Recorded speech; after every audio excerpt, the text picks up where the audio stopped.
Stop injustice against Igbos, or let them have Biafra. Archbishop Onuagha urges Nigerian leaders. Welcome to the news and please subscribe to our channel.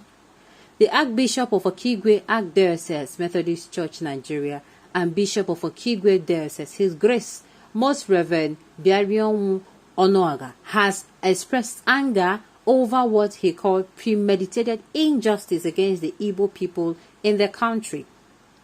Archbishop Onuagha also said that the continued detention of Mazi Nnamdi Kanu and the result of the recently concluded presidential election in Nigeria were ploys to push the Igbo nation into a physical combat. He, however, said that the Igbo will remain law-abiding and had taken their case and faith with Nigerian nation with the proverbial stance of he who takes a child belonging and raises up his hand when the child starts raises his hand when the child starts crying, he will bring down his hand. Archbishop Onuagha also told the Nigerian judiciary that what will come out as a judgment in the ongoing presidential election tribunal is a test case for them. He warned that they should not accept that they were so corrupt and cheap, that people should commit atrocities to seal others' mandates and have the effrontery to tell those they cheated or stole their mandate to go to court because they claim to have the judiciary in their pocket. Archbishop Onuagha therefore further warned that unless Nigeria and Nigerians stop their premeditated injustice against the Igbo race, Nigeria will never work, and that there was nothing that could make the country work optimally. He suggested that if Nigeria will continue its premeditated injustice on the Igbo race, they had better allow the Igbo race to have Biafra, to go and build themselves, saying that he had always supported the agitation for the self-determination and the Republic of Biafra because leaders of Nigeria did not want the Igbos to exist.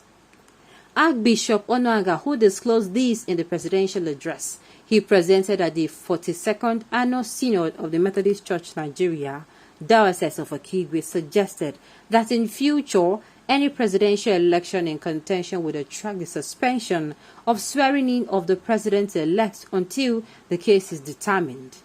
He noted that using state resources to pursue party matters was unacceptable. The Igbo man is the only nation builder I know in this country. Why I get more worried is the fact that an Igbo man, as selfless as he is in his development of the nation, Nigeria society hates him. Do I say it again?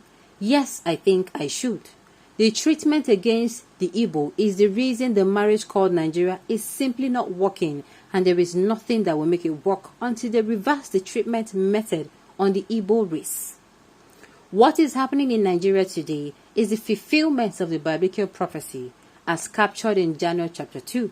According to that prophecy, we are in the fourth empire made of iron and clay.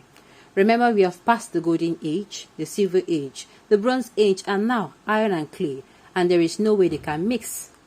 For me, the marriage called Nigeria in biblical connotation simply can no longer stand. I will therefore suggest that if Nigeria will continue to meet its premeditated injustice on the Igbo race, the best thing is to allow Biafra to go to enable the Igbo race to go and build themselves. I have always supported the agitation for the self-determination and Republic of Biafra because Nigerian leaders do not want the Igbo to exist. Since we are not wanted, why not allow us to go? The 2023 election is a case in point where the mandate of the people was stolen in a daylight robbery, and yet people are finding ways and means to justify the injustice. This is an error. What still is the continued incarceration of Mazi Kanu, who never committed any offense, and yet the federal government is still holding him in prison after he was duly discharged by the competent court in Nigeria. The continued detention of Mazi Kanu is only a ploy to anger the Igbo nation into physical combat, but the Igbo man has listened to the wise counsel of our legend, Dr. Michael Okpara of blessed memory, who said the first fool is not a fool, but the second fool is a proper fool. The recently concluded presidential election should be properly looked into by the tribunal and the Supreme Court. Nigerians turned out en masse to vote in that mandate that was stolen and rigged, and those who did that should be brought to book and jailed. The thought of mentioning the word professor has become a nightmare to the ordinary Nigerian. I thought that the word professor is the one who has attained the highest academic, moral and psychological excellence. But here in Nigerian professors, we are used in Nigeria to subvert the will of the people. It has become a recurring decimal that is unexplainable. Why should a highly educated professor of academic repute, who had INEC chicken out and disgraced his family and the entire nation? This is embarrassing. 8 years ago, it was Prof. Àttàçking who sold us into the worst government that I've ever seen. Today, it is Mahmoud Yakubu. Unfortunately, these professors are of northern extraction. The only credible election conducted in this nation after the return of democracy have been those of Prof. Humphrey Nwosu and Prof. Maurice Iwu, and it seems the Igbo man has the answer to Nigeria's problems, as recently professors again of Igbo extraction stood their ground, not still to mandates of the people in Abia State and Enugu State. Allow these people stay and treat them as equals. Give them equal allocation of resources, give them equal allocation of funds, allocation of things that are supposed to, and then treat them like equals. You say no. Okay, they say okay, you don't want to treat them like equal, allow these people to go. You say no. What do you want to make these people do? Make them, they work out with their head. I don't understand. They will not be allowed. Okay, if some people are not wanted, they should gladly allow them go, instead of punishing them and calling them all sort of names. Let them exist jejely. For the South, we would also like to stay on our own.